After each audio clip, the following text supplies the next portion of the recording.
يا مساء الخير، شلونكم؟ واليوم راح اسوي وياكم حلا بارد. طبعا هذا الحلا طريقته جدا سهلة وبسيطة ومكوناته متوفرة بكل بيت والطعم يجنن. ويلا نبدي في الطريقة.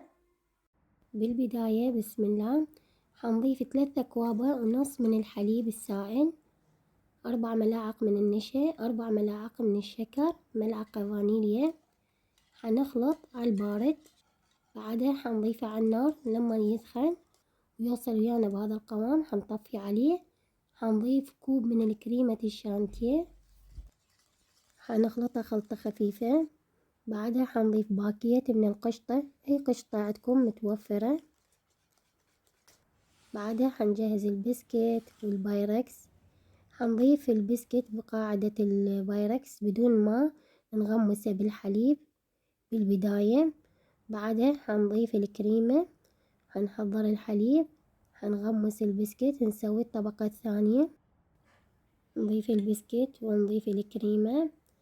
تقريبا صارت وياي 4 طبقات. بعدها حندخلها للثلاجة لمن تتماسك. حنحضر الطبقة الأخيرة وهي الشوكولاتة، حنضيف باكيت من القشطة أو باكيتين. حنضيف الشوكولاتة، أي شوكولاتة انتو عندكم متوفرة أو نوتيلا تذوبوها. حنخليها على الوجه بهذا الشكل.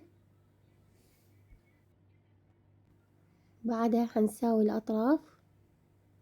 بعد ما سويناها حنسوي بالحوافي مالتها بسكت مطحون، والتزيين بعد حسب ذوقكم، وهذا شكلها النهائي.